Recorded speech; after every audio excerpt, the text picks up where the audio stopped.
Salut, prieteni! Sunt Marius. Am astăzi pentru voi un film în care vreau să vă prezint modul în care se pot edita filme pe telefoanele Galaxy. O să mergem la galerii și o să alegem un film pe care putem să îl edităm cu aplicația, nu știu, Gallery, care este deja instalată. Însă, acest editor este unul de bază și nu permite, nu știu, să concatenați mai multe clipuri, să aplicați efecte și atunci pentru asta este nevoie de un video editor pe care va trebui să-l downloadăm după cum vedeți.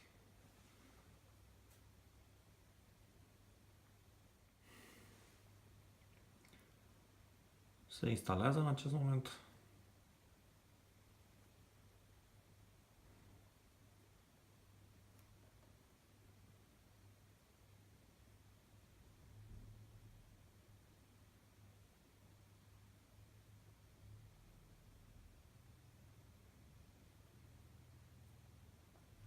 Ok, haideți să-l deschidem. Evident, cere permisiunea să acceseze galeria. O să încercăm să facem un film.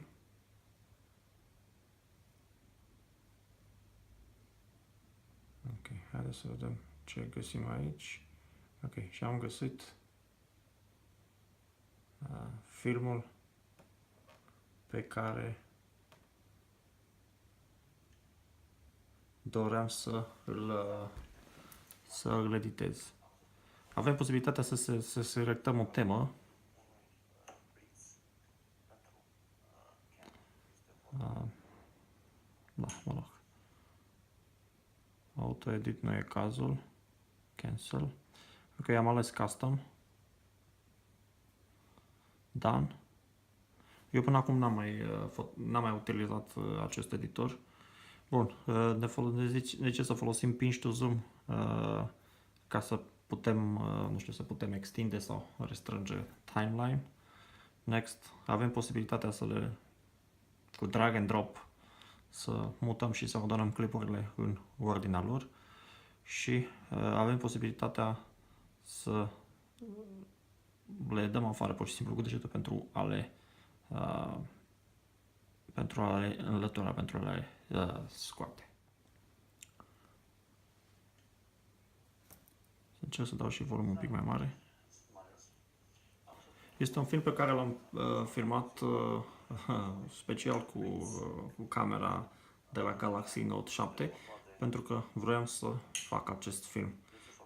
În acest film vreau vă prezint un blitz pentru camera Canon. Ok, aici avem tot filmul. Era foarte compact, de-aia nu se mișca.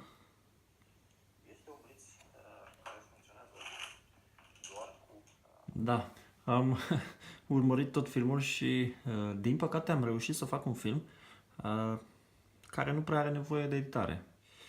O să încerc totuși să găsesc niște porțiuni unde să pot edita pentru a vă arăta cam ce poate să facă nu știu, editorul de pe Galaxy. O să merg exact spre sfârșit.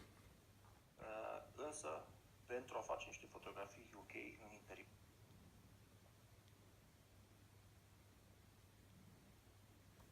interior, blitzul cu care vine camera livrat este insuficient și consider că este un accesoriu mai mult decât ok. Bun, prieteni, Ok,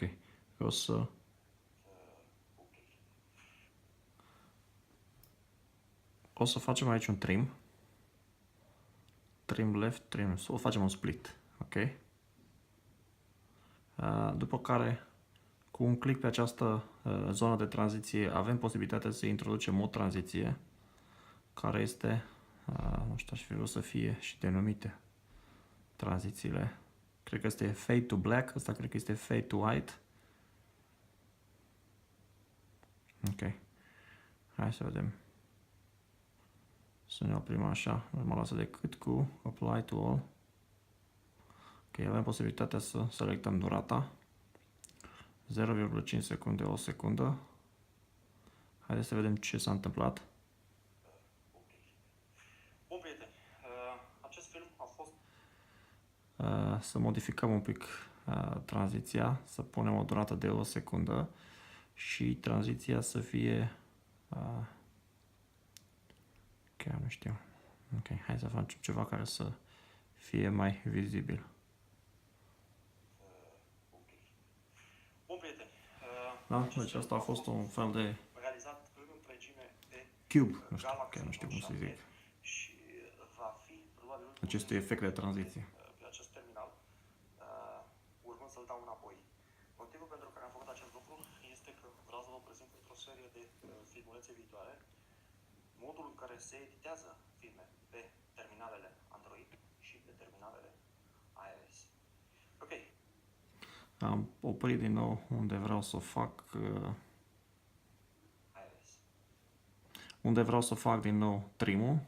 O să fac din nou split aici și o să mai introduc o tranziție. Haideți să vedem o tranziție de jos în sus, nu știu. Durata, tot așa, o secundă. Și să vedem cum. Terminalele iOS. Ok, aceasta a fost, prieteni, referitor la Blitzul Canon 430AX. Cum se comportă. Vă mulțumesc că v-ați uitat și ne vedem într-un filmuleț următor. Ciao! Și avem posibilitatea iarăși să split și practic pe ăsta să îl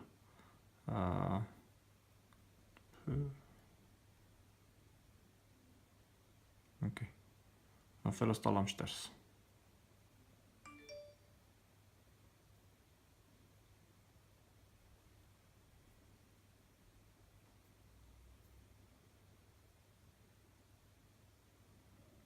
Bun, și haideți să facem și un export. Hello, export. Avem posibilitatea să alegem definiția Full HD, o să alegem și o să-l denumim exact cum se numește blitzul, și anume Canon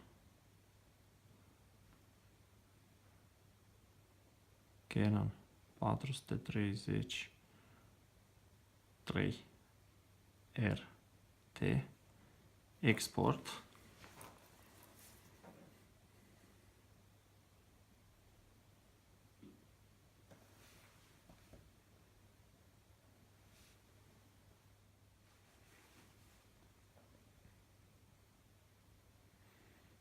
Sută la sută. Haideți să vedem dacă este acesta. Salut! ITT-le mai mult decât ok. Ok, acesta este acest film a fost realizat filmul editat de noi și practic avem posibilitatea să îl share-im, nu știu, pe YouTube. Să-l uploadăm pe YouTube. Să-i dăm, nu știu, un nume și anume Blitz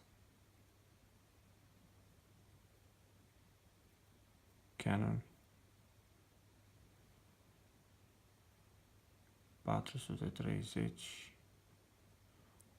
3 Wii 3DI RT. Ok, îl facem public. Aici avem, putem să trecem inclusiv descrierea. Filmat integral. Filmat și editat integral.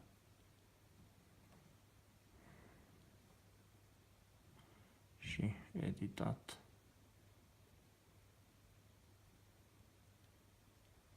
integral pe Samsung Galaxy Note 7 și să îl publicăm. Ok, prieteni, acesta a fost. Vă mulțumesc că v-ați uitat și ne vedem în filmulețul următor când sper să postez modul în care se editează filme pe terminalele care rulează iOS. Vă mulțumesc că v-ați uitat și ne vedem în filmulețul următor. Ciao!